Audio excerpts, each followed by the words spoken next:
जान दो बोल भाई ওদিকে এভিডেন্স ট্রান্সফার করতে হচ্ছে ঠিক আছে এটা দেখো আমাদের কিছু করার নেই পুলিশের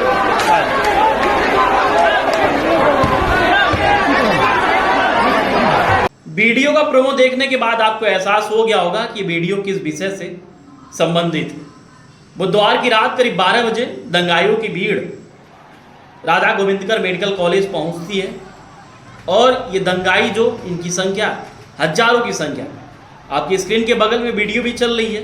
आप देख सकते हैं किस तरीके से ये जो दंगाई है जो पुलिस की बैरिकेडिंग रहती है उसको तोड़ते हुए आगे बढ़ते हैं और जो ट्रेनी डॉक्टर वहाँ पे प्रोटेस्ट कर रहे थे, धरने पर बैठे थे, उनके साथ मारपीट करते हैं। मारपीट करने के उपरांत ये राधा गोविंदकर मेडिकल कॉलेज के अंदर पहुँच जाते हैं और तोड़फोड़ करते हैं। तोड़फोड़ करने के बाद जब इनका मन नहीं भरता तो ये डॉक्टरों को मारने के लिए भी दौड़ा लेते हैं। एक डॉक्टर का ऑडियो क्लिप भी वायरल हुआ है, उस क्लिप को भी आप सुनिए। हम लोग यहाँ के रेसिडेंट्स डॉक्टर हैं, आप यहाँ का कंडीशन देख सकते हैं। हजारों के संख्या में ये मॉब आया है, हम लोग पे अटैक भी किया है और इनका मेन टारगेट है कि जो भी एविडेंस है उसको टैंपर किया जाए और यहाँ का जो लोकल पुलिस है ये कुछ भी कंट्रोल नहीं कर पाया है, हम लोग पे अटैक किया गया है और ये सारे मॉब की स्थिति आप देख सकते हैं क्या किया है इन्होंने। हम लोग आरजीकर मेडिकल कॉलेज के रेसिडेंस डॉक्टर हैं, इन लोगों ने हम लोग पे अटैक किया, अभी हम लोग छुप के दौड़ के सभी भागे हैं, आप स्थिति देख सकते हैं यहाँ पे। It is completely uncontrollable. We demand central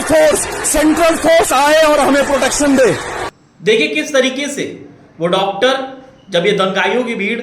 अंदर प्रवेश करती है तो किसी तरीके से अपने आप को बचाते हुए ऊपर से जाके वो डॉक्टर वीडियो शूट करते हैं और दिखाते हैं और देखते हैं, बताते हैं किस तरीके से दंगाइयों की भीड़ उन लोगों के ऊपर प्रहार कर दी है, मारपीट शुरू कर दी है। और वो साफ कहते हैं कि अब यहाँ पे मेरी जो सरकार से निवेदन है कि यहाँ पे केंद्रीय पुलिस को उतारा जाए, सुरक्षा बल को उतारा जाए। वजह यह है कि हो न हो जो यहाँ की बंगाल की पुलिस है, वेस्ट बंगाल की, उसके कंट्रोल में ये हालात नहीं है। क्योंकि बुधवार की रात जब दंगाई वहाँ पे एक भीड़ की तरफ वो पहुँचते हैं तो वहाँ पे पुलिस की बैरिकेडिंग रहती है, पुलिस भी खड़ी रहती है। लेकिन जब पुलिस देखती है कि ये जो दंगाई हैं वो तो मारने काटने पर उतारू है और इतनी अधिक संख्या है कि हम यहाँ पे मामूली 10, 20, 25, 50 क्या करेंगे, तो वो भी अपने आप को बचाते हुए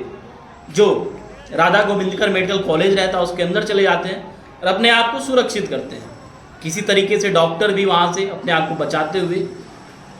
सुरक्षित स्थान पे पहुँचते हैं और उसके बाद ये दंगाई खूब तोड़फोड़ करते हैं डॉक्टरों को, जिसको पाते हैं, जो नहीं भाग पाते उन डॉक्टरों को, ट्रेनी डॉक्टरों को ये मारते हुए। ममता बनर्जी की वेस्ट बंगाल में, पश्चिम बंगाल में सरकार है और ममता बनर्जी अपने लगातार मंचों से यही कहती हैं कि बेटी बचाओ, बेटी पढ़ाओ, बेटियों की सुरक्षा, बेटियों के हित की बात करती हैं। लेकिन पश्चिम बंगाल में ही एक ट्रेनी महिला डॉक्टर के साथ पहले दरिंदगी होती है, दरिंदगी के बाद उस महिला डॉक्टर को मौत के घाट उतार दिया जाता है और दरिंदगी के साथ साथ दरिंदे हर उस हैवानियत की हदों को पार करते हैं जो मानवता को शर्मसार करता है। उसके बाद भी जो पश्चिम बंगाल की मुख्यमंत्री हैं, देश की इकलौती मुख्यमंत्री हैं जो कि महिला हैं, वो इस मामले को लेकर जो उनकी सक्रियता होनी चाहिए वो सक्रियता नहीं दिखती। इसी को देखते हुए चूंकि ये मामला 8 और 9 अगस्त की रात का है, करीब 2 बजे के आसपास की घटना बताई जा रही है, 2 और 4 के बीच की बात है। उसके बाद अब इस मसले को भी, इस मामले को फिलहाल सीबीआई को सौंप दिया गया है। सीबीआई अब तक 19 लोगों को गिरफ्तार कर चुकी है और जो गिरफ्तारियां हुई हैं, जो उसमें से मुख्य आरोपी है संजय रॉय, उसके बारे में बता दें, संजय रॉय की अब तक 4 से 5 शादियां हो चुकी हैं। जो उसकी अंतिम बीवी रही वो भी उसको छोड़ के चली गई। संजय राय जो कि वॉलंटियर के तौर पर काम करता, जो भी मेडिकल कॉलेज में पुलिस के लोग, पुलिसकर्मी, ऑफिसर जो भी वहाँ पे दिखाने आते, भर्ती होने आते, उनके दवा का और जो भी इंतजाम रहता वो करता। लेकिन उसकी पैठ इतनी अच्छी पुलिस विभाग में कि बाकायदा वो वहाँ से यूनिफॉर्म भी उसके पास रहता, अपना टोपी वोपी लगा के बाकायदा वो घूमता, लोगों को धमक दिखाता कि मैं पुलिस का आदमी हूँ। उस रात भी घटना कुछ ऐसी हुई, वो बाकायदा राधा गोविंदकर मेडिकल कॉलेज में पहुँचता है, मोबाइल में अपने पॉर्न देखता है, शराब पीता है, और शराब पीने के बाद वो देखता है कि रात को 2 बजे के आसपास जब वो ट्रेनी महिला डॉक्टर उस सेमिनार हॉल में पहुंचती हैं तो उसके बाद दरिंदगी करता है और फिर हर अभियानियत की हदों को पार करते हुए मौत के घाट भी उतार देता है। संजय रॉय दूसरे ही दिन गिरफ्तार हो चुका है और अब तक 19 लोगों की इस मामले में गिरफ्तारी हो चुकी है। लेकिन सोचने वाली बात, महुआ मोइत्री टीएमसी की सांसद है और जब संसद में बोलती हैं तो चुप होने का नाम नहीं लेती, लेकिन इस घटनाक्रम को लेकर आज तक एक ट्वीट भी उनका सामने नहीं आया। बुधवार की घटना के बाद पूरे देश में एक बार फिर आक्रोश का माहौल है और डॉक्टर की जो टीम है पूरे देश में वो लगातार कैंडल मार्च निकाल रही है। आप देख सकते हैं स्क्रीन पे वो भी फुटेज चल रहा होगा, किस तरीके से शांतिपूर्ण तरीके से डॉक्टरों के द्वारा कैंडल मार्च निकाला जा रहा है। कैंडल मार्च निकालने का उनका एक ही मोटो है कि जो आरोपी हैं जितने भी, सबको फांसी की सज़ा दी जाए। और सही भी है, क्योंकि लगातार देश में महिलाओं के साथ, छोटी बच्चियों के साथ दरिंदगी होती है। दरिंदगी होने के बाद कई मामलों में तो आरोपी पकड़ाते नहीं हैं, जिसमें गिरफ्तारी भी होती है, केस चलता है और एक समय ऐसा आता है किसी मामले में तो 2, 4, 6 महीने में ही जो आरोपी रहता है उसको जमानत मिल जाती है। इसी बीच IMA, आपके स्क्रीन के बगल में वो बाकायदा लेटर भी चल रहा होगा, इंडियन मेडिकल एसोसिएशन ने एक पत्र जारी किया है और उस पत्र के अनुसार 17 अगस्त से 24 घंटे का पूरे देश में जो डॉक्टर हैं वो हड़ताल पे चले जाएंगे। वजह यह है कि बुधवार को जो एक घटना घटी, जो एक गुंडे पहुंचे राधा गोविंदकर मेडिकल कॉलेज में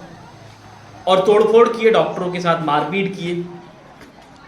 उसके विरोध में, और जो रेप हुआ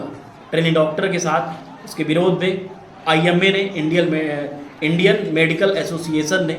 17 अगस्त से 24 घंटे का हड़ताल भी उनका रहेगा। बाकायदा उन्होंने पत्र के माध्यम से इसकी सूचना दी है। लेकिन सोचने वाली बात यह है कि जिस पश्चिम बंगाल में ममता बनर्जी सुशासन की बात करती हैं, लगातार जब भी वहाँ पे अत्याचार होता है खास करके हिंदुओं के ऊपर, जब कोई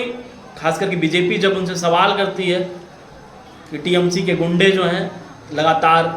प्रदेश में हिंदुओं के साथ मारपीट कर रहे हैं,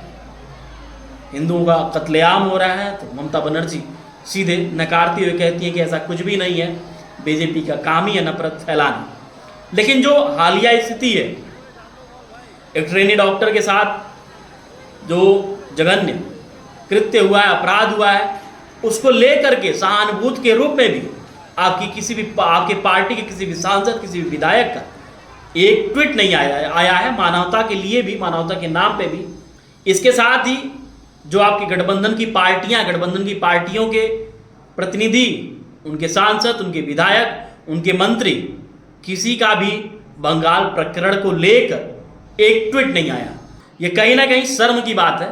फिलहाल डॉक्टर जो हैं वो लगातार प्रोटेस्ट कर रहे हैं, डॉक्टरों के साथ साथ पब्लिक भी बाकायदा प्रोटेस्ट कर रही है और सबकी यही मांग है कि जो भी 19 आरोपी हैं उन सभी को फांसी की सज़ा दी जाए। वोकल टीवी की टीम लगातार इस प्रकरण पर अपनी नज़र बनाए हुई है और जो भी अपडेट है उसको बाकायदा आप तक पहुंचाने का काम कर रही है।